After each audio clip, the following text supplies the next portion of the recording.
अमिताभ बच्चन का एक एनएफटी 7 करोड़ में बिका है। जैक डॉर्सी जो ट्विटर के को फाउंडर हैं, उन्होंने अपने पहले ट्वीट का एनएफटी बनाकर उसको $2.9 मिलियन में बेचा है। एक इंडोनेशियन स्टूडेंट है जिसने अपनी 1000 सेल्फीज ली और 5 दिन के अंदर उन सेल्फीज का एनएफटी कलेक्शन बनाकर $1 मिलियन कमाए। इसके साथ साथ बीपल नाम के एक फेमस आर्टिस्ट हैं जिन्होंने अपनी एक फेमस आर्टवर्क को एनएफटी की फॉर्म में बेचकर $69 मिलियन कमाए। ऐसी काफी सारी न्यूज हम रोज सुनते हैं जिसके अंदर एनएफटी शब्द यूज होता है और हमारे दिमाग में आता है कि ये जो मिलियनों के जिफ्स बिक रहे हैं, थाउजेंड्स ऑफ डॉलर्स में लोग मिलियंस ऑफ डॉलर्स कमा रहे हैं, ये एनएफटी का फुल फॉर्म होता है नॉन फंजिबल टोकन। सबसे पहले बात करेंगे कि नॉन फंजिबल क्या होता है। नॉन फंजिबल शब्द का मतलब होता है नॉन रिप्लेसेबल या नॉन एक्सचेंजेबल, एक ऐसी चीज जिसको सिमिलर चीज के साथ हम रिप्लेस नहीं कर सकते क्योंकि उसके अंदर कोई खास बात है, उसके अंदर कोई यूनिक चीज है। जैसे मान लेते हैं हमारे पास 2000 का नोट है, अब वो 2000 का नोट किसी को देकर अगर हम 400-500 के नोट ले लेते हैं तो मतलब क्या हुआ, हमारे पास सेम वैल्यू की दूसरी चीज आ गई। हमने उस 2000 के नोट को 400-500 के नोट से एक्सचेंज कर लिया। इस तरीके की चीजों को, मतलब उस 2000 के नोट को, उस 500 के नोट को हम फंजिबल कहते हैं। लेकिन अगर हम एक मोनालिसा की पेंटिंग की बात करें या फिर अपने घर की बात करें, वो घर एक यूनिक है। ऐसा कभी नहीं होगा कि आप किसी को बोलेंगे हमारा घर ले लो जी और अपना घर दे दो, इक्वल ही तो है। या फिर मोनालिसा की पेंटिंग किसी के पास ओरिजिनल है तो वो म्यूजियम कह रहा है कि हमारी ये पेंटिंग ले लो, आप अपनी दूसरे वाली जो आपने पेंटिंग बनाई है मोनालिसा की वो हमें दे दो। ऐसा नहीं होगा क्योंकि ये अपने आप में यूनिक आइटम्स है, तो इनको हम कहेंगे non fungible. Non fungible items यानी जिनको सेम आइटम्स के साथ रिप्लेस नहीं किया जा सकता। जैसे मान लेते हैं मेरे पास 3 पेन है। अब यूजुअली क्या होता है, अगर सिमिलर ब्रांड्स के पेन है तो हम एक दूसरे से एक्सचेंज कर सकते हैं, लेकिन उनमें से एक पेन मेरे पापा ने मुझे मेरे बर्थडे पर गिफ्ट किया था, इसीलिए वो मेरे लिए खास है, यूनिक है। तो ऐसा नहीं होगा कि मैं किसी को कहूंगी कि मेरा ये पेन ले लो और मुझे अपना पेन दे दो। तो इस तरीके से वो पेन जो है वो एक स्पेसिफिक चीज मेरे लिए नॉन फंजिबल है। तो इससे हमें मोटा मोटी समझ में आया कि जब भी हम एनएफटी की बात करते हैं तो वो एक ऐसी चीज है जो यूनिक है, जिसको रिप्लेस नहीं कर सकते दूसरी सिमिलर चीज के साथ। अब बात करते हैं कि टोकन का क्या मतलब होता है एनएफटी में। तो जैसे हम कभी घर खरीदने जाते हैं तो घर खरीदने के बाद हमारे पास एक रजिस्ट्री होती है जिसमें हम साइन करते हैं, हमारा नाम उसमें लिखा होता है, वो पूरा प्रॉपर अग्रीमेंट होता है कि ये घर हमारे नाम पे, वो प्रूफ होता है हमारे घर की ओनरशिप का।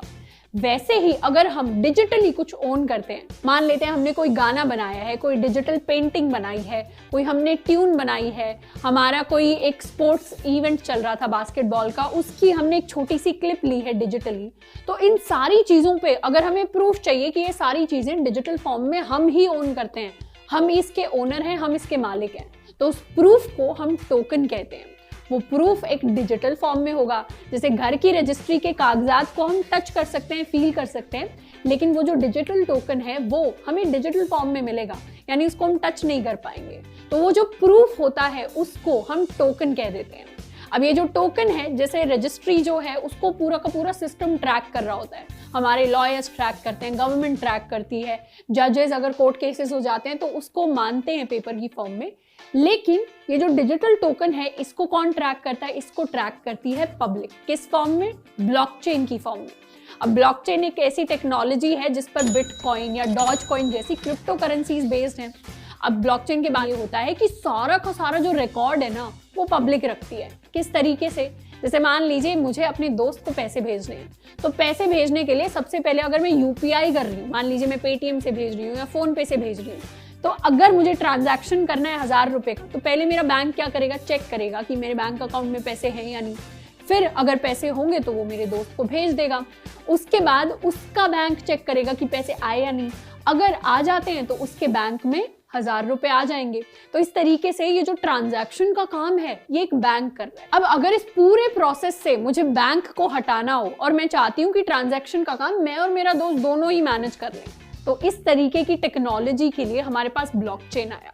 ब्लॉकचेन की मदद से क्या हो गया है कि जब भी हमें कुछ ट्रांसफर करना होता है तो उसका ट्रांसफर रिकॉर्ड सारे के सारे लोगों को दिखता है जो उस ब्लॉकचेन पर है। जैसे मान लीजिए अगर 10 लाख लोग उस ब्लॉकचेन को यूज कर रहे हैं तो हर किसी के कंप्यूटर में मैंने अपने दोस्त को 1000 रुपए भेजे, ये ट्रांजैक्शन दिखाई देगा। तो इसकी वजह से पब्लिक रिकॉर्ड बन जाएगा कि हाँ ये ट्रांजैक्शन असली हुआ है।